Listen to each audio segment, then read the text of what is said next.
itulah barrier perempuan, ya perempuan Indonesia khususnya terhadap masalah kekerasan seksual. Jadi kekerasan seksual ini mungkin secara tidak disadari terjadi dalam kehidupan kita sehari-hari, gitu ya. Cuma banyak sekali orang belum paham apa sih yang dimaksud dengan kekerasan seksual. Definisinya lah. Nah, definisi kekerasan seksual itu lebih kepada yang paling penting dia harus tahu kemana dia harus melapor. Kalau dia mendapatkan kekerasan seksual, dia harus melapor kemana dulu. Ya pertama gimana SOP-nya nih? Misalkan mengalami gitu langsung. Tentu saja kan harus di evidence base-nya harus kuat dulu ya. Jadi kemarin juga Pak Presiden mengatakan stunting semakin meningkat angkanya. Karena itu tadi pasti linier dengan angka kemiskinan dan pasti perkawinan dininya juga tinggi. Aborsi itu termasuk kekerasan, sebetulnya gini, pemaksaan aborsi. Saya tidak bilang aborsi ya, pemaksaan.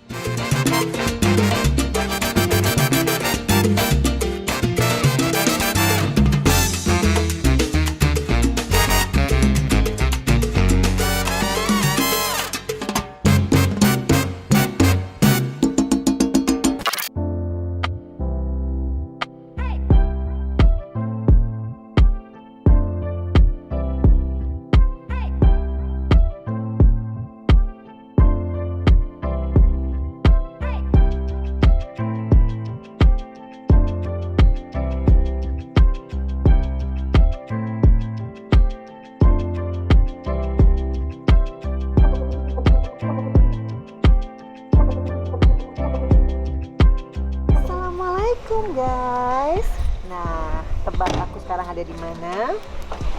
Yang pasti ini adalah rumah salah satu sahabat aku. Jadi aku kenal sama ibu ini itu waktu di DPR RI. Jadi tahun 2014 sampai 2019 aku barengan di alat kelengkapan DPR RI, yaitu Badan Kerjasama Antar Parlemen. Itu di Komisi 9, aku di Komisi 10. Jadi yang namanya kita best friend banget dan sering banget tukar pikiran. Nah kali ini guys, aku akan ngebahas masalah semua perempuan yang pernah mengalami kekerasan seksual atau anak-anak yang mungkin pernah mengalami kekerasan seksual atau gara-gara impact dari kekerasan seksual itu banyak banget ya guys. Ada yang sampai trauma berkepanjangan dan banyak banget yang membicarakan tentang penghapusan kekerasan seksual. Jadi guys, yang ingin banget membahas masalah ini namanya rancangan undang-undang penghapusan kekerasan seksual atau PKS. Nah, kita bisa ngobrol-ngobrol sama si Ibu Amel Anggreni. Jadi kita juga satu partai, kita juga sering banget curhat ala ibu-ibu ya guys, dan aku yakin banget ini tema sangat menarik. Jadi guys, yang penasaran pengen tahu gimana sih untuk kita bisa tidak pernah atau tidak akan mengalami kekerasan seksual, tentunya kita harus tahu dulu definisi kekerasan seksual itu apa. Seru banget kan guys? Jadi jangan lupa untuk like, share, comment, and subscribe.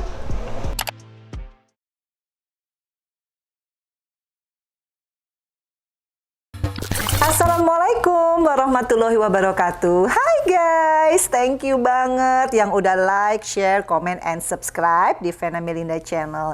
Dan kali ini guys, aku ada bintang tamu yang ini bukan hanya smart, tapi dia sangat concern dengan yang namanya kekerasan seksual yang terjadi pada perempuan dan anak. Ya bukan bukan mengherankan kalau si ibu ini sangat concern karena dia dulu adalah anggota DPR RI Komisi 9. Bareng sama aku guys, kita satu periode seperti yang aku bilang tadi, kita benar-benar best friend forever. Jadi kita bukan hanya saling sharing, tapi aku juga pengen nanti dia bercerita apa sih sebetulnya yang disebut dengan kekerasan seksual. Jadi kali ini temanya bukan berat guys, tapi buat aku penting karena kita perempuan, tentunya kita harus tahu apa sih kekerasan seksual, dan yang paling penting adalah kita harus aware.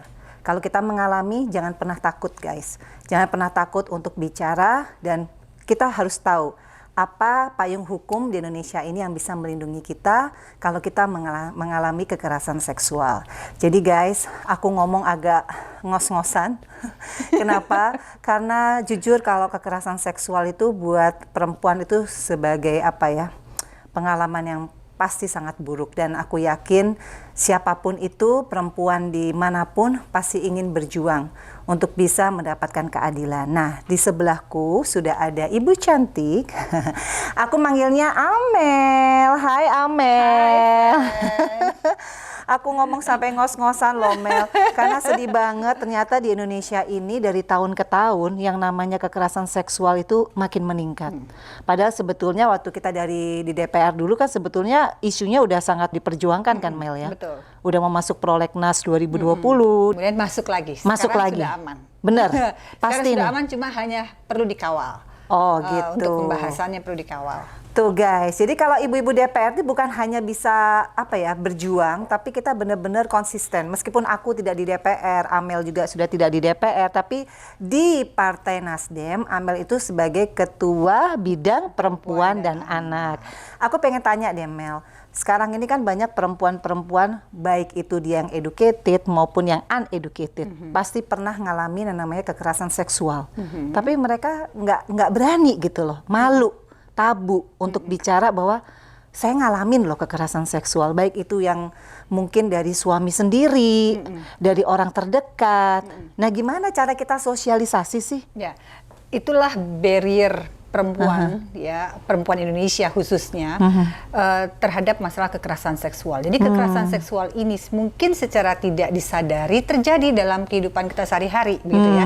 Cuma banyak sekali orang belum paham apa sih yang dimaksud dengan kekerasan seksual. Definisinya lah. Nah, definisi kekerasan seksual itu lebih kepada ajakan untuk melakukan perbuatan seksual begitu dengan paksaan, dengan unsur paksaan, ya. Nah, paksaan itu luas sekali yang dimaksud dengan kepaksaan itu, jadi bisa dengan perkosaan begitu ya. Bisa kalau dari suami sendiri masa perkosaan, bisa Mel? dengan menyakiti dulu begitu ya, ada kekerasan fisik dulu begitu ya. Kemudian juga kekerasan mental begitu ya. Psikis dan mental.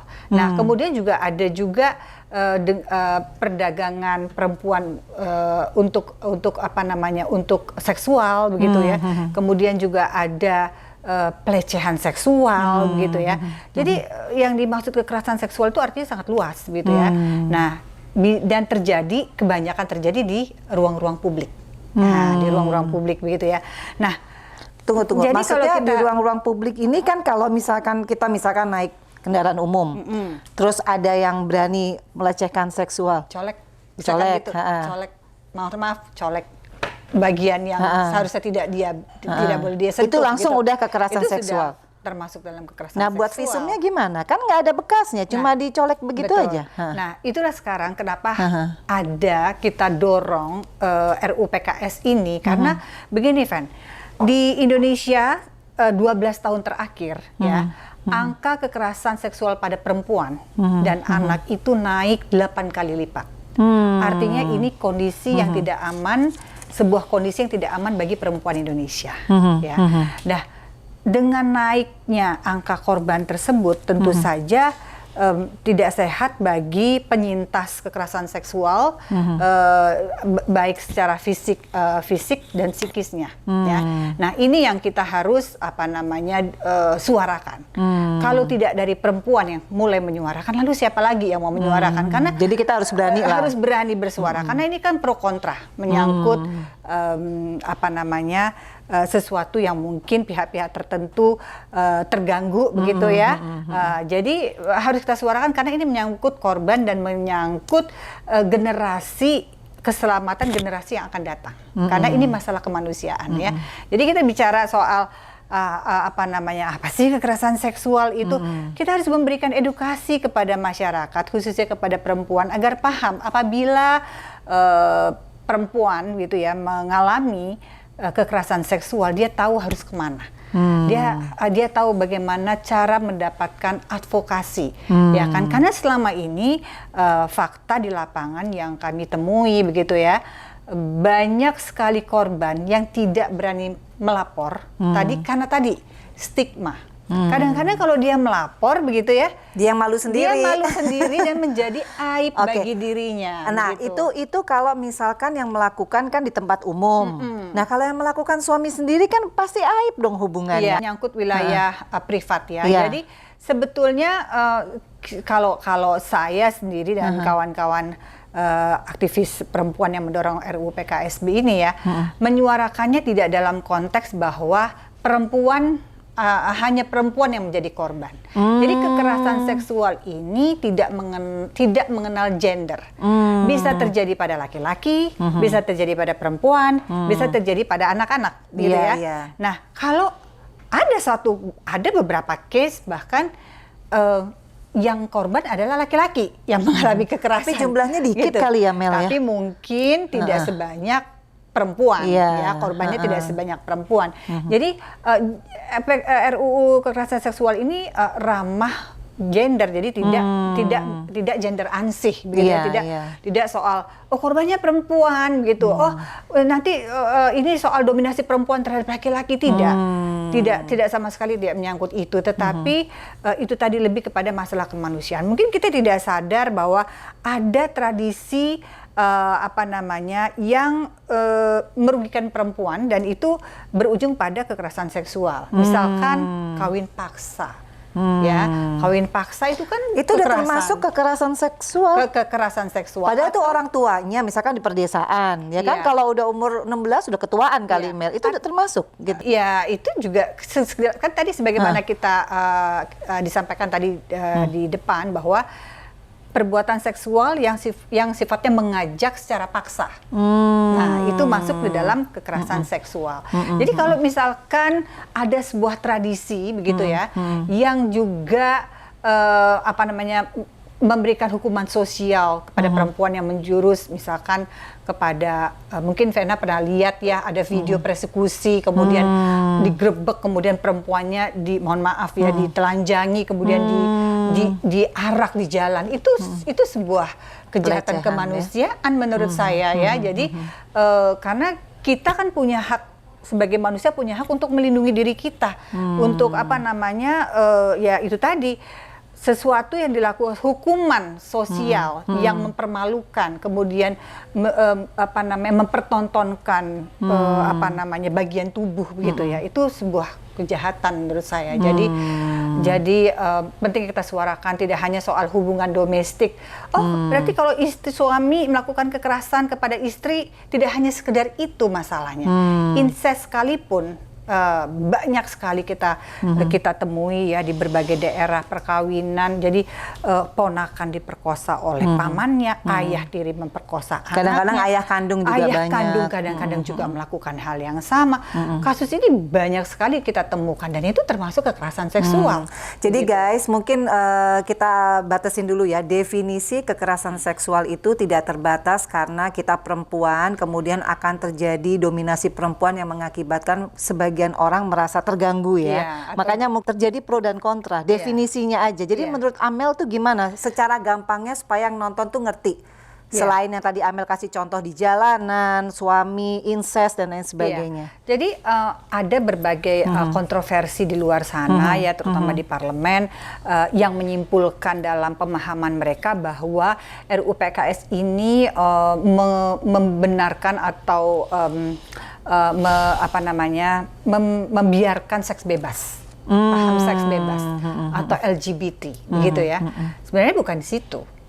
Kita melihat bahwa kekerasan seksual ini adalah kejahatan kemanusiaan yang mana payung hukumnya saat ini belum ada di KUHP dan belum ada di Undang-Undang KDRT. Ya, gitu. Jadi belum ada klausul. Karena kalau di PKS yang kita perjuangkan ini, concern kita adalah korban. Yang tadi saya katakan angkanya meningkat signifikan. Kita nggak mau, bisa dikatakan saat ini Indonesia darurat kekerasan seksual. Ya. Jadi kalau kita katakan bahwa perlunya disegerakan, karena kita tidak mau lihat adanya banyak korban, ya, tidak ada pembiaran oleh pemerintah masalah kejahatan kemanusiaan ini. Kita tidak mau ini terjadi terus-terusan, begitu ya. Jadi perlunya kita dorong undang-undang ini supaya ada payung hukum yang jelas. Yang satu, menekankan kepada aspek pencegahannya, kemudian menekankan kepada aspek perlindungan hak-hak korban dan keluarga, juga yang terpenting adalah rehabilitasi bagi pelaku. Nah, waktu di KDRT sama di KUHP belum secara signifikan? Belum ada klausul secara signifikan yang mengatur secara rigid tentang sanksi atau tentang aspek pencegahannya. Belum ada tentang aspek rehabilitasi bagi pelaku. Karena begini, Van, kalau misalkan pelaku pedofil, kita katakan ya, ini orang kan sakit. Ya kan, ini orang sakit. Dia sakit, dia melakukan hubungan, dia menyukai anak kecil, terhadap anak kecil, gitu kan ya. Nah, kalau dia kemudian mendapatkan hukuman pidananya di penjara, apakah itu akan menyembuhkan dia? Tidak.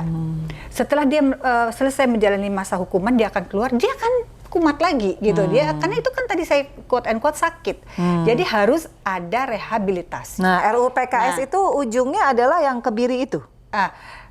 Dan untungnya itu sedang dalam pembahasan, ya. Ini kan sedang akan dibahas, apakah nanti ada sanksinya kebiri kimia. Tapi kita berterima kasih kepada pemerintah Jokowi karena baru-baru ini pemerintah mengeluarkan peraturan terkait dengan kebiri, gitu ya. Jadi itu baik sekali sebagai upaya pencegahan juga, aspek pencegahan dan juga rehabilitasi, mengobati korban supaya tidak melakukan hal itu lagi. Jadi kadang-kadang guys, yang dibilang sama Amel pencegahan itu maksudnya kalau sanksinya itu benar-benar berat dirasakan, itu akan membuat orang itu mikir ada 1000 kali. Jeranya. Nah, tapi kalau orang sakit kan nggak takut. Hukum atau gimana jadinya? Iya, betul. Nah, itu gimana tuh? Nah, kalau dia sakit, untuk itu dia harus direhabilitasi, harus diobati. Oh, disitulah RUU PKS itu. Oke, jadi bukan hanya korban. Berarti bukan hanya korban, tapi pelakunya juga harus direhabilitasi dan itu harus diatur oleh sebuah peraturan pemerintah, peraturan perundang-undangan dalam hal ini undang-undang RUU PKS tadi. Gitu. Jadi apa dong bedanya, Mel? Kalau tadi dibilang makanya KDRT sama RUU PKS, yang paling gampang deh bedanya. Yang paling gampang bedanya buat teman-teman semua ya. Oh kan sudah ada RUU PKS atau sudah ada KUHP. Undang-undang KDRT itu dia lebih menekankan ke wilayah domestik, ya, wilayah rumah tangga. Ya. Skupnya kecil ya. Skupnya rumah tangga. Jadi kalau di luar rumah tangga itu udah ruang publik, tidak masuk ke ruang publik. Misalkan gini, Van, ada karyawan yang dilecehkan oleh atasannya, artinya dipaksa untuk melakukan hubungan, misalkan. Itu tidak masuk di dalam KDRT karena itu kan di ruang publik.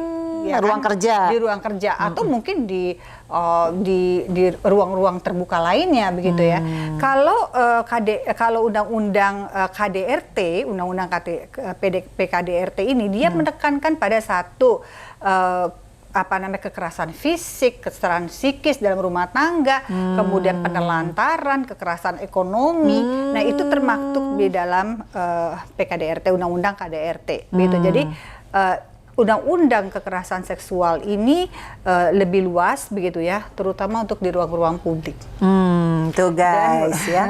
Jadi masalah-masalah sosial mungkin karena pernah dengar kawin tangkap, kemudian ada tradisi kawin anak pernikahan di bawah umur gitu ya. Kemudian penggunaan kontrasepsi secara paksa, perbudakan seksual, prostitusi, kemudian perkosaan gitu, pelecehan. Ada banyak sekali kategori yang dimasukkan dengan kekerasan seksual ini gitu. Tuh guys, jadi di Vena Melinda Channel kadang-kadang kita hanya membahas masalah kehidupan ya, tapi ini penting juga karena ini adalah permasalahan kehidupan yang kadang-kadang kita kalau nggak ngerti definisinya, kita juga awam ya, kita nggak ngerti apa sih punishment, kita nggak ngerti, kita harus mengacu kepada undang-undang yang mana, jadi kita kayaknya percuma ya di negara hukum, tapi kita nggak ngerti produk-produk hukumnya apa. Nah, Mel, ini kira-kira kalau Amel lihat ya, kan dari sekian banyak kasus itu misalkan 40%, paling 10% kalau yang dari kekerasan seksual lanjut ke pengadilan. Iya. Itu kenapa sih, Mel? Kok bisa? Iya, itu tadi. Kenapa itu? Satu, korban itu kan karena culture kita ya, budaya kita ya. Korban kalau melapor itu satu, dia malu karena dia membuka aibnya. Ya, dia membuka aibnya. Kedua, tapi kan sekarang di polisi sekarang udah ada sentra perempuan khusus kan? Sudah ada. Jadi pertama itu dia malu, kemudian ini menjadi berita dan itu secara psikis pasti menjadi beban. Kedua, rasa takut. ya, rasa takut. Kemudian Maksudnya takut bikin BAP takut gitu pada ya? saat dia melapor. Satu, mungkin kejadian ini mungkin banyak dialami oleh anak-anak atau oleh perempuan ketika dia harus berhadapan dengan aparat kepolisian, ada rasa takut begitu ya, takut melapor, kemudian atau pelakunya adalah orang yang bisa mengancam. Nah, kebanyakan yang kan begitu. Sewaktu-waktu bisa mengancam, begitu ya, atau melakukan teror, begitu dan lain sebagainya. Yang kemudian yang kedua adalah ini yang sedang kita perjuangkan juga pada saat proses melakukan pelaporan, begitu ya. Tentu yang kita inginkan adanya pendampingan sehingga korban tidak merasa tidak merasa berat atau tidak menceritakan. Saya ambil contoh, ada beberapa case yang kita bantu advokasi begitu ya. Kamu ketika di raba-raba, kamu merasa nikmat nggak? Kamu menikmatinya nggak? Nah, itu kan sebenarnya pertanyaan yang nggak perlu untuk korban pada saat dia melapor. Atau ada saksi nggak ketika kamu diperkosa? Yang namanya diperkosa, dia dibawa ke ruang kosong, kemudian dipaksa untuk melakukan di bawah hubungan tekanan, seksual, di bawah tekanan, di bawah ancaman, tidak ada saksi. Yang hanya bisa dia lakukan adalah melakukan visum, ya kan, melakukan visum. Nah, kadang-kadang pertanyaan-pertanyaan yang rasa-rasanya tidak perlu dan itu juga membuat orang lebih down lah ya. Membuat orang lebih down, kemudian membuka luka, kemudian mengingat trauma psikis yang dia hadapi, itu juga merupakan suatu beban ya. Justru harus didampingi oleh psikiatris gitu ya, supaya juga dia merasa aman dan nyaman mengungkapkan apa yang terjadi pada dirinya. Tapi by the way, ini yang namanya RUU PKS ini kan berarti ada pendampingan secara tadi ya, secara psikologis. Nah, kalau misalkan orang nggak mampu gitu, itu ada nggak nanti pendampingan dari segi pengacara yang kita nggak usah bayar karena kan udah jatuh ketimpa tangga pula, kan nggak mungkin. Kita gimana sudah tuh? ada lembaga-lembaga ya, ada Komnas Perempuan, ada Komnas Perempuan Anak ya, yang bisa mengadvokasi kekerasan seksual yang terjadi pada mungkin orang yang tidak mampu atau mungkin orang yang harus melakukan konseling, dia harus melakukan langkah hukum apa terhadap yang dia alami, begitu ya. Nah, jadi ada lembaga-lembaganya sebetulnya. Jadi yang paling penting dia harus tahu kemana dia harus melapor. Kalau dia mendapatkan kekerasan seksual, dia harus melapor kemana dulu? Ya, pertama gimana SOP-nya nih? Misalkan mengalami gitu langsung. Tentu saja kan harus di evidence base-nya harus kuat dulu ya. Jadi visum, lakukanlah visum. Ke dokter ya? Ke dokter, melakukan visum, membuat surat kepolisian, menunjuk kuasa hukum, atau misalkan bisa melakukan konseling ke Komnas Perempuan, Komnas Anak, kemudian langsung membuat laporan ke kepolisian terkait dengan kasus yang dialaminya gitu. Jadi lebih ke sana ya, dengan kalau misalkan RUU PKS ini segera disahkan, maka pijakan atau payung hukumnya menjadi lebih jelas gitu ya.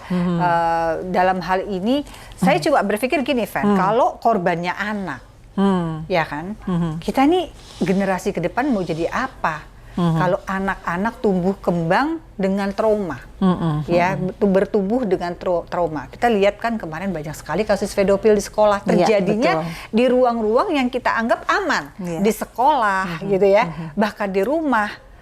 Nah, itu kebanyakan terjadinya seperti itu gitu ya. Nah, jadi kekerasan seksual ini bisa terjadi di mana saja, bahkan di tempat-tempat yang kita anggap aman sekalipun. Jadi pentingnya kita dorong, kalau tidak kita yang bersuara, lalu siapa lagi? Karena ini menyangkut generasi yang akan datang, kemudian juga menyangkut keselamatan atau perlindungan terhadap perempuan. Mel, ini kan sebetulnya undang-undang udah lama ya, udah berapa belas tahun ya? Udah, saya sih dua periode ya kalau nggak salah ya, pembahasan undang-undang ini memang agak sedikit kontroversi. Padahal dorongan dari Komnas Perempuan, dari KPPI, dari berbagai LSM, masukan dari masyarakat. Yang paling banyak itu ada masukan dari masyarakat untuk mohon maaf, untuk menyegerakan undang-undang ini agar bisa dibahas menjadi masuk ke prolegnas dan dibahas di DPR gitu, karena memang concern kita adalah korban. Kemudian selain itu juga prevennya apa sih supaya tidak terjadi gitu ya. Dan ini tadi sekali lagi adalah masalah kemanusiaan yang negara harus hadir di sini begitu. Nih guys ya, aku punya datanya nih guys, perlu aku informasikan ya. Kekerasan seksual itu terus meningkat. Bayangin, dari 3 perempuan setiap harinya 1 tuh mengalami, Mel. Iya, betul. Dari 7 orang anak itu kira-kira ada sekitar 2 yang mengalami kekerasan seksual, itu pada anak. Jadi bisa bayangkan kalau ini undang-undangnya tidak segera disahkan oleh DPR RI, pasti akan meningkat terus dan tidak, ya seperti tadi dibilang sama Amel, darurat. Dan siapa yang paling bertanggung jawab? Tentunya kalau kita lihat kan perempuan di Indonesia ini jumlahnya banyak ya, Mel ya. Populasi perempuan banyak. Iya, tapi yang berani speak out, nah itu sedikit. Iya. Nah, aku juga pengen tanya nih Mel, dulu kan di Komisi 9 sebetulnya kan lebih kepada kesehatan ya. Betul. Tapi kok ternyata Amel di partai sekarang justru pengen jadi ketua bidang perempuan dan anak. Kenapa Mel? Apa ada masa lalu, apa ada trauma, apa ada pengalaman pribadi? Nggak ada ya? Tentang kekerasan seksual nggak ada ya? Gini, saya Kenapa kok concern gitu? Saya sangat concern pada isu perempuan dan anak karena saya banyak sekali menemukan kasus-kasus yang terjadi di depan mata sendiri begitu ya. Dari teman-teman gitu teman, ya. kemudian dari tapi teman sebelahnya enggak loh ya. Oh, jadi banyak yang curhat lah. Iya, kemudian juga fakta bahwa ketika saya masih menjadi anggota DPR periode yang lalu, banyak sekali saya temukan kasus perceraian yang tinggi, kemudian stunting gitu ya. Kemudian saya mencari di mana sih nih source-nya akar gitu permasalahannya, ya, akar permasalahannya. Oke, fine, dari kemiskinan. Tapi ternyata itu dari satu tadi perkawinan di bawah umur. Jadi ada dipaksa orang tuanya untuk menikah, kemudian dia umur 15 tahun, 16 tahun, bahkan ketika itu udah punya anak. Iya, saya melakukan kunker ke Palu ketika itu ya. Bahkan di dapil saya sendiri, saya sering menemukan anak-anak yang usia 15 tahun, 16 tahun sudah gendong-gendong anak. Padahal reproduksinya belum siap ya. Satu, dia belum siap secara reproduksinya, dia belum siap. Kemudian juga anak ini kan waktunya dia sekolah. Waktunya dia mendapatkan pendidikan begitu. Tapi tiba-tiba dia harus menjadi seorang ibu dan harus mengatur rumah tangga, jadi membina rumah tangga di usia yang dia belum siap secara psikis, secara mental dia belum siap. Nah itu. Kemudian juga ketika dia punya anak, dia nggak tahu bagaimana memberikan asupan gizi yang baik kepada anaknya. Makanya kok banyak yang busung lapar gitu ya kalau di pedesaan ya. Kan bayangin di Jawa sendiri masih ada kasus busung lapar. Kemudian stunting. Stunting kan artinya memang. Apa bedanya sih stunting sama busung lapar tuh gimana tuh Mel bedanya? Kalau stunting itu masalah malnutrition ya, lebih kepada masalah kurang gizi atau malnutrition yang berakibat pada tumbuh kembang anak yang tidak normal. Itu. Nah, tapi kalau busung lapar itu ya sama, ya more or less sama, tapi dalam istilah kesehatannya busung lapar itu adalah kurang vitamin juga sih, jadi kurang asupan makanan yang bergizi begitu sehingga dia jadi busung lapar. Ya anak-anak yang kurang gizi begitu busung lapar. Jadi masalah gizi tadi. Nah, sementara kecerdasan seorang anak itu kan terbentuk dari masa kehamilan ibu sampai dengan dia golden age tadi kan, 5 usia tahun emas ya. itu 5 tahun itu. Gimana coba kalau dia sendiri perlu perhatian orang tua, tapi sementara dia dia sudah ada tanggung menjadi jawab ibu, ya. Gitu. Dia kasih makan apa anaknya gitu. Maka nggak heran di Jawa sekalipun stunting masih tinggi, apalagi sekarang di masa pandemi ini. Kemarin juga Pak Presiden mengatakan stunting semakin meningkat angkanya karena itu tadi pasti linier dengan angka kemiskinan dan pasti perkawinan dininya juga tinggi, perkawinan di bawah umur juga tinggi, dan itu termasuk yang harus kita cegah ya. Walaupun undang-undang perkawinan sekarang udah direvisi begitu, jadi nggak 16 tahun lagi. Jadi guys, kalau kita ngomongin ya yang namanya Amel itu sebetulnya banyak banget ya perempuan di DPR yang sangat concern dengan isu-isu perempuan. Bukan hanya karena di Komisi 9 masalah kesehatan ya Mel ya. Apapun itu yang mengenai tentang perempuan pasti kita akan lebih merasakan ya. Tadi seperti Amel bilang, kalau yang namanya perkosaan, tapi sosialisasinya kan kadang-kadang masyarakat itu kalau nggak ada kasus yang mengenai public figure, mereka suka nggak tahu apa bedanya KDRT, apa bedanya RUU PKS, apa bedanya dengan yang ada di KUHP. Itu kan banyak sekali undang-undang di Indonesia. Makanya tadi saya itu gimana cara? Makanya tadi saya tekankan definisi dari kekerasan seksual itu adalah ajakan melakukan perbuatan seksual yang dia tidak kehendaki. Yang dia tidak kehendaki. Jadi ada unsur paksaan di situ tanpa persetujuan korban. Oh, itu jadi, udah namanya Vena. Kalau misalkan ajakan tanpa persetujuan, dia megang aja itu sudah kekerasan. Gitu loh. Itu kalau orang nggak dikenal. Karena kalau orang nggak dikenal ya, kalau orang nggak dikenal dengan maksud tadi mengajak berbuat gitu ya. Jadi itu yang harus dipahami. Jadi biar kita juga bisa melindungi diri kita sendiri karena betul. Kalau trauma psikis secara mental itu juga kan gak baik ya bagi perempuan, jadi tidak produktif, kemudian juga gak baik bagi kejiwaannya gitu. Jadi inti yang akan disampaikan sama Amel tadi, bisa bayangkan kan kalau semua perempuan pertama pernikahan dini.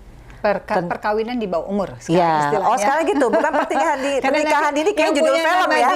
Dini itu nama orang. Oh iya, jadi perkawinan di bawah umur. Ya. Tuh, itu harus benar tuh guys ya. Terus yang kedua, kalau kita melakukan perkawinan yang kita belum siap secara mental, secara umur, secara semuanya akan mengakibatkan generasi yang stunting tadi. Ya, kalau di bawah umur pasti akan stunting. Itu udah pasti ya. Angka perceraian tinggi, ya mostly ya, oke. Kemudian angka perceraiannya juga tinggi, karena pasti kan laki-lakinya juga pasti belum punya pekerjaan karena masih di bawah umur kan, gitu kan? Oh itu logikanya. Nah aku pengen tanya, gimana dengan prostitusi online? Nah itu masuk nggak korelasinya ke dalam RUU PKS? Kalau itu kan memang dengan kesadaran penuh kan melakukan gitu, itu gimana dong? Aduh, kalau prostitusi online tuh dia masuknya ke cybercrime ya. Jadi maksudnya ada undang-undang ITE ya. Jadi ada undang-undang sendiri yang saling terkait. Kalau itu dia lakukan atas dasar sadar, itu pidana sih ya. Artinya dia memperdagangkan dirinya, ya kan? Yang namanya prostitusi online, seseorang yang memperdagangkan dirinya melalui sosial media, begitu ya, melalui online, gitu. Itu pidana ya. Iya, kenapa aku tanya gitu, guys? Karena kan di sini kan Departemen Perempuan dan Anak kadang-kadang kita harus memberikan sosialisasi ya. Kenapa mereka bisa senekat itu menjual dirinya? Apalagi sekarang kan sebetulnya kalau kita lihat di TV-TV, guys, yang kasihan adalah kan korban perempuan ya. Karena pemakainya kayaknya nggak pernah diliatin, terus yang kedua kayaknya itu yang bebas-bebas aja gitu ya. Sosialnya yang selalu kena perempuan. Nah, itu yang oke. Jadi gini. Gimana tuh Mel? Prostitusi online, pelaku prostitusi online adalah orang yang secara sadar memperdagangkan dirinya. Nah, itu udah pidana sebetulnya ya, itu udah pidana. Kemudian kenapa sih yang pelaku yang bukernya tidak diekspos begitu ya? Lah, usernya ya. Iya, itulah ketidakadilan saya tidak bilang hukum, tidak ada media juga mungkin tidak diekspos begitu ya. Yang diekspos hanya korban, mungkin kebanyakan pelakunya adalah kenapa disebut korban? Kan dia memang sudah dengan sadar dia melakukan itu, dia jalan, dia bukannya di bawah pengaruh obat. Ya kan dia sadar sebetulnya. Tapi kenapa disebut korban ya dia? Mereka adalah orang-orang yang mencari rezeki dengan jalan pintas. Padahal sebetulnya sayang sekali ya kalau perempuan. Kita ini kan sebagai perempuan yang kita jagakan adalah harkat ya. Dignity, harkat martabat kita sebagai perempuan. Itu yang kita jaga. Nah, kalau kita bicara kenapa harus itu kalau kita punya sumber pekerjaan yang lain dan kita bisa melakukan yang lain walaupun agak sedikit lebih harus bekerja keras tapi kita tetap punya dignity gitu sebagai perempuan gitu ya. Dan ini kan juga menyangkut contoh kepada anak-anaknya nanti karena kan jejak digital nggak bisa dihapus gitu. Kemudian juga keluarganya itu harus dipikirkan begitu ya. Jadi kalau mau jalan pintas melakukan itu, saya sangat menyayangkan ya. Jangan deh. Masih banyak kok apa namanya ruang-ruang yang lain untuk kita bisa mencari rezeki begitu, nggak harus dari yang begitu. Tuh guys, jadi kenapa aku pilih bintang tamu semua perempuan inspirasi yang masih punya goal dalam hidupnya. Jadi kalau kita bisa positif, kenapa kita ambil yang negatif? Jadi kecantikan dari Allah itu jangan disalahartikan akhirnya menjadi hal yang berdosa, yang negatif, yang akhirnya merugikan. Betul. Kita akan lebih terlihat lebih valuable kalau kita bisa menjaga diri kita, atau kita bisa mengemas diri kita dengan baik gitu ya. Gitu ya. Jadi ayo dong perempuan-perempuan Indonesia ya, followersnya Vena, think positif lah, lakukan hal-hal yang positif yang baik untuk kita jadi perempuan yang produktif, yang berprestasi, sehingga kita juga punya value dan bisa menghargai diri kita sendiri dan bahkan bisa menjadi contoh bagi orang-orang di sekitar kita. Iya, jadi guys ada keterwakilan 30% ya perempuan menurut undang-undang parpol ya kan, undang-undang pemilu. Itu kenapa nggak pernah tercapai? Menurut Amel gimana? Kita kan pernah di DPR ya, kadang naik, kadang turun, selalu di bawah 20% malahan, benar nggak Amel? Banyak hal ya, ini bukan soal dominasi maskulin ya. Ini masalah kesempatan. Oke. Sudah ada kuota 30% perempuan, tapi mungkin masih banyak perempuan atau kita kaum perempuan yang berpikir bahwa aduh politik itu dunia yang keras gitu loh. Aduh menyeramkan. Itu sebuah politik itu kegaduhan gitu. Politik itu gak selalu keras sih sebetulnya. Ya kita sendiri pernah duduk di parlemen, oke kok gitu ya.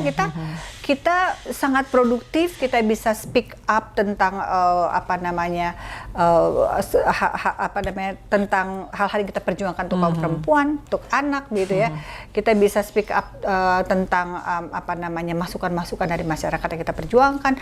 Banyak sekali kita menjadi seseorang yang bisa bermanfaat bagi orang banyak gitu. Jadi kalau selama ini sih menurut saya masalah edukasi atau sosialisasi atau pendidikan politik kepada masyarakat saja yang kurang, sehingga stigma politik itu keras atau politik itu sesuatu yang tabu bagi perempuan itu masih ada gitu ya. Kemudian juga kenapa sih nggak selalu terpenuhi? Ada banyak faktor. Satu memang to be honest, politik itu kan high cost ya. Politik itu high cost yang mungkin juga nggak semua kita siap begitu. Yang kedua, dorongan dari keluarga. Jadi kadang-kadang juga izin dari suami, izin dari anak-anak. Karena ketika dia mendedikasikan waktunya untuk masyarakat begitu ya, kemudian untuk negara, dan itu kan harus berkomitmen. Jadi harus ada pemahaman bahwa dari keluarga bahwa oh ya, kalau sibuk itu untuk sesuatu yang yang memang menjadi komitmen begitu. Nah, kira-kira gitu, Van. Jadi kalau nggak tercapai itu banyak faktor ya. Jadi mungkin juga perempuan tuh selalu dikasih nomor sepatu, jarang dikasih nomor 1 gitu loh. Ada juga begitu. Jadi keberpihakan partai politik. Tapi sekarang undang-undang pemilu kan dari 3 harus ada perempuan ya kan, nomor urutnya maksudnya. Jadi keberpihakan partai politik udah mulai ini sudah mulai juga kesadaran bahwa memang harus ada perempuan sih. Dan kita sekarang lihat di secara dunia Vice President Amerika gitu. USA itu keren banget gitu. Dan itu masih muda ya. Iya, dan itu jadi menjadi cambuk buat kita. Dia aja bisa, kenapa kita enggak gitu. Jadi guys, sebetulnya kenapa aku nanya soal Amel ya, gimana Mel tanggapannya tentang politik, gimana Mel tanggapannya tentang undang-undang kekerasan seksual, karena sekali lagi kalau bukan perempuan yang ada di parlemen, siapa lagi? Jadi keberadaan kita tuh bukan pemanis ya. Sekali lagi ya guys, jangan pernah menganggap perempuan itu tidak ada suaranya, tidak ada kontribusinya buat negara. Yang paling penting adalah berani nggak Anda semua nih yang viewers ya, yang masih muda menjawab tantangan politik, bener nggak Mel? Betul. Sekarang itu tidak harus orang di politik atau orang yang ada di parlemen untuk speak up. Kita sebagai elemen masyarakat saat ini, kita sebagai bagian dari masyarakat pun harus bersuara, gitu ya. Karena dengan bersuara itu maka akan didengar, dengan suara itu maka kebijakan-kebijakan itu akan terbentuk dari masukan-masukan masyarakat, gitu ya. Jadi dorongan-dorongan itu harus komprehensif ya. Iya. Jadi kalau tidak harus di DPR gitu. Sekarang saya sekarang di corporate sekalipun gitu ya, melakukan turbulensi yang tadinya saya di politik, sekarang saya kembali ke corporate gitu ya, mengerjakan hal-hal itu pun juga tetap tidak meninggalkan, menyurutkan semangat saya Iya, untuk bersuara betul. tentang isu perempuan dan anak. Tuh guys, jadi kenapa aku pilih Amel? Bukan karena ini best friend ya, tapi lebih kepada semangatnya, motivasinya dia untuk terus mensosialisasikan apa yang menjadi isu-isu perempuan. Sekali lagi kekerasan seksual itu memang benar-benar sangat memprihatinkan. Tapi kalau belum yang mengalami, nganggapnya lah itu kan apa sih gitu Itu ya. kan supaya apa namanya supaya perempuan nggak bisa ngatur-ngatur suami. Nah. Itu salah sekali deh. Jadi anggapan itu di Vena Melinda Channel kalian harus paham ya. Menjadi hak asasinya perempuan itu sebetulnya banyak hal. Betul. Tapi kadang-kadang perempuan tuh suka nggak mau membuka mata dan nggak mau membuka telinga, nggak mau belajar, Iya. bener nggak? Nah itu tadi Van, Nah. jangan pernah berhenti untuk belajar walau kita sudah maksudnya jangan ngitung umur deh kalau belajar. Gitu. By the way dia hampir 50, saya juga beda setahun kita. Kita jangan ngukur umur deh kalau buat belajar. Long life education, belajarlah Oke. sepanjang hayat.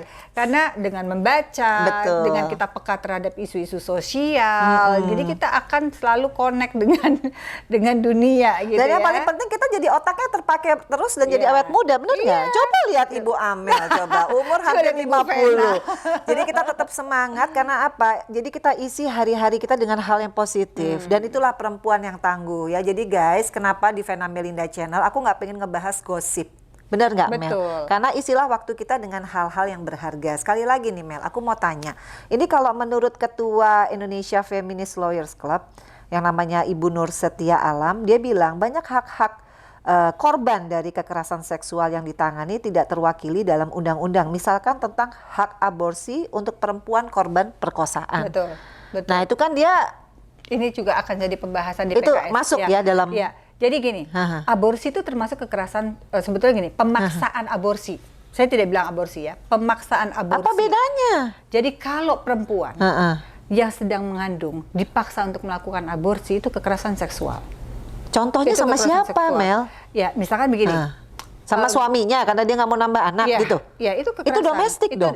Iya, tapi itu kekerasan. Misalkan ada korban perkosaan, tapi dia ingin mempertahankan anaknya, Oh itu boleh. boleh. Tapi kalau dia nggak mau, itu juga harusnya Itu boleh. haknya dia. Saya berkonsultasi bahkan berdiskusi dengan tokoh agama begitu, Iya. mengatakan bahwa sepakat bahwa kekerasan seksual itu adalah kejahatan kemanusiaan dan tidak dibenarkan di dalam agama manapun. Kalau Itu loh. masalah aborsinya gimana itu? Ya betul, kami belum membahas secara spesifik terkait dengan aborsi, tapi apabila saya menekankan apabila perempuan dipaksa untuk melakukan aborsi begitu ya, itu adalah kekerasan seksual. Dan kemudian juga dipaksa untuk menggunakan kontrasepsi, itu pun kekerasan seksual. Waduh, ini Gitu. agak bingung nih yang nonton nih pasti.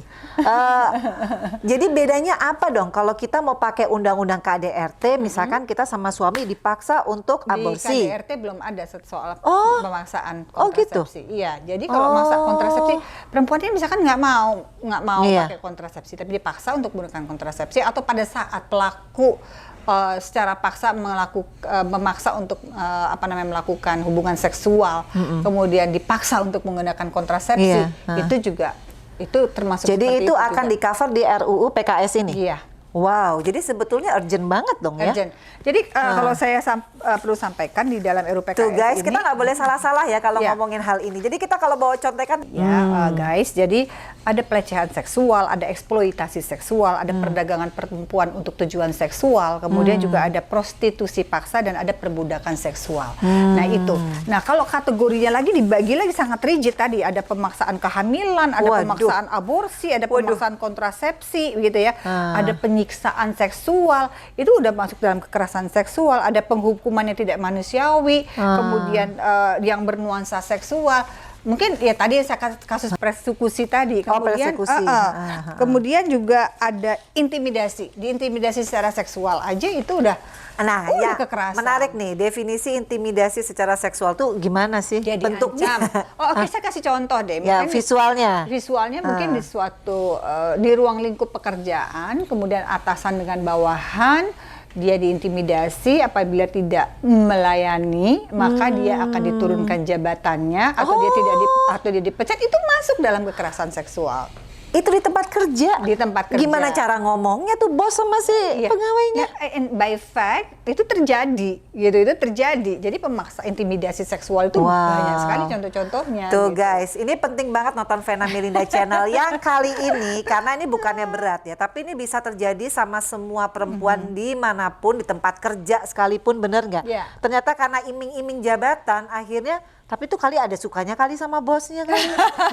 Maksudnya cerai gak? Oh iya yang diulur-ulur. Yang diulur-ulur itu kekerasan gitu loh. Tapi kan sudah ada peraturan dari Mahkamah Agung nggak lebih rigid gitu ya, lebih rigid. Jadi ada aspek tadi, aspek pencegahannya, Tuh. rehabilitasi, kemudian aspek apa namanya tadi perlindungan hak korban dan keluarga gitu ya. Wow guys, ini bener-bener ya, aku sendiri ya gara-gara mau bikin vlog ini akhirnya aku belajar. Ya kan? Benar gak? Betul. Kita harus belajar, harus mau baca. Betul. Nah itu pentingnya, bahwa perempuan-perempuan di luar sana jangan hanya bisa make up, benar gak Mel? Betul. Bisa dandan tapi nggak tahu apa yang menjadi hak-haknya sebagai perempuan. Dan ini bisa terjadi mungkin bukan sama kita, tapi sama anak kita, benar nggak? Betul, jadi gini, kita harus tahu, apalagi kalau kita punya anak perempuan. Betul, tuh guys, ibu-ibu Jadi, halo. Bagaimana kita men-take-care-nya, kadang-kadang gini ya, dia mau ngomong ke kita aja. Saya menemukan kasus begini, Van. Waktu itu saya melakukan kampanye gerakan peduli anak gitu ya. Waktu di DPR waktu zaman ada banyak kasus pedofil gitu. Jadi dia mau ngomong ke orang tuanya sendiri, dia takut, dia malu gitu. Karena yang melakukan adalah gurunya. Ya gitu ampun, loh. di sekolah lagi. Iya, dan itu terjadi di sekolah. Jadi ya itu tadi, makanya kita harus juga memberikan edukasi ini tidak hanya kepada perempuan, tetapi juga kepada anak. Betul. Mereka harus diajarkan, harus diedukasi.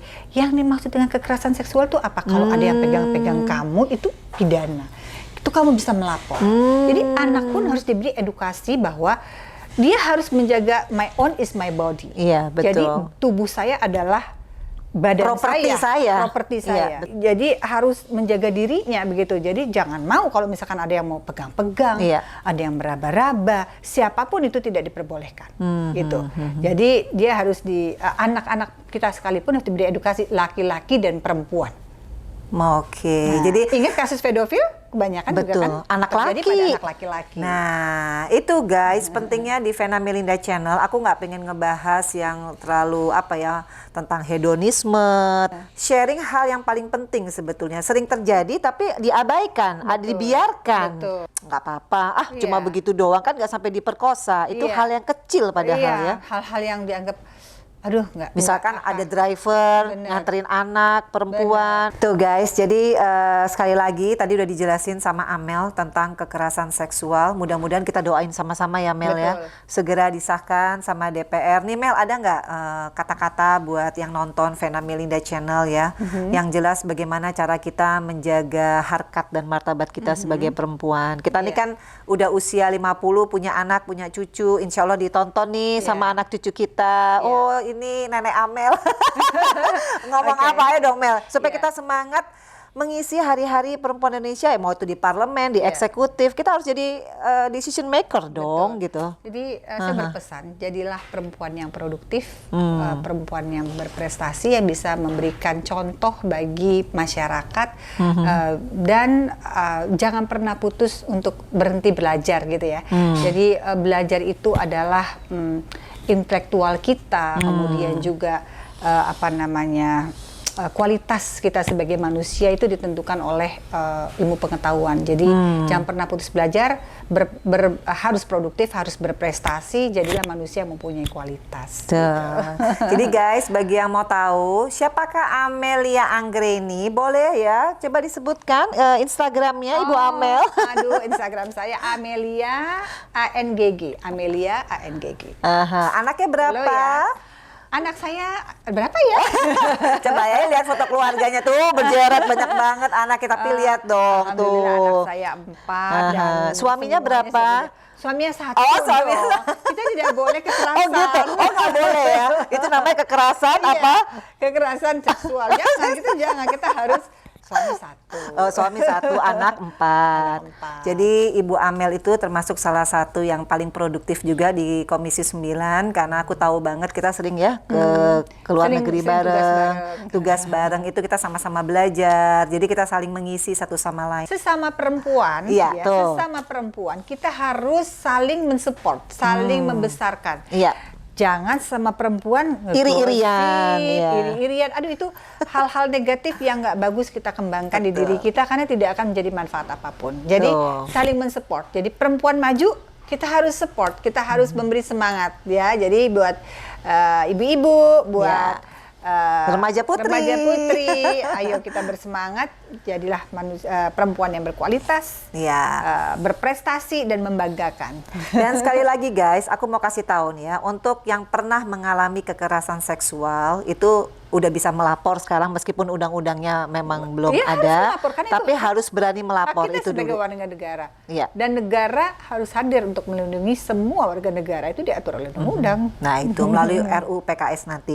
Dan yang jelas katanya kalau di RUU PKS ini ruang lingkupnya akan lebih luas ya, karena menyangkut personal di situ, rumah tangga, relasi kerja yang dibilang sama Amel tadi, Iya, di ruang semua kerja, ruang publik, di ruang kemudian publik. di ruang publik dan sampai bahkan dalam situasi konflik, bencana alam dan situasi khusus lainnya. Tuh guys, jadi kita sama-sama doakan ya Mel. Ya, ayo kita dorong Iya. sama-sama RUU PKS supaya mulus dibahas di DPR dan segera disahkan menjadi sebuah undang-undang. Amin ya robbal alamin. Thank you sekali lagi Amel. Sama-sama. Mungkin ada Thank you pesan-pesan sudah buat diundang. suami supaya lebih sayang, jangan dan sangat aktif ya sekarang di komisi Alhamdulillah. berapa? Komisi 7. Komisi 7 memang bidangnya ya. Memang bidangnya. Dan Amel di periode 2014-2019 di Komisi 9 di alat kelengkapan BKSAP bareng aku juga, tapi aku nggak nyangka kalau dia tidak pernah pensiun dari dunia politik. Artinya dia benar-benar concern, nggak harus dibayar ya untuk memperjuangkan hak-hak perempuan, tapi sudah menjadi passionnya dia. Dan Iya. itu seperti yang dibilang sama aku tadi, bahwa perempuan yang keren adalah perempuan yang produktif, Yes. perempuan yang berani menyuarakan hak-hak perempuan, dan perempuan yang sangat bisa mengisi hari-harinya dengan hal-hal yang positif. Kalau Sekali jatuh, lagi, bangun. iya, jangan Kalau jatuh tidur. Jangan terpuruk. Kalau Iya. jatuh, bangun lagi. Oke. Karena gagal adalah kesuksesan yang tertunda. Tuh, dengar ya guys. Jadi yang cantik ini yang kayak begini. Jadi kita bisa mengurus rumah tangga, kita juga bisa merawat diri. Yang paling penting kita mengisi otak kita dan hati kita dengan hal-hal yang positif yang bermanfaat buat perempuan-perempuan yang lain. Thank you Mel sekali lagi. Thank Kita pause you. dulu. By the way, curang dia guys. Aku udah pakai face shield dia. Iya. Tapi kita sudah di antigen tadi. Oh, udah di antigen. Jadi semua nih kameramen semua Semuanya sudah di dites. antigen. Kita sudah aman. Oke, stay healthy semuanya ya guys. Jangan lupa untuk nonton Vena Melinda Channel. Jangan lupa untuk like, share, comment, and subscribe.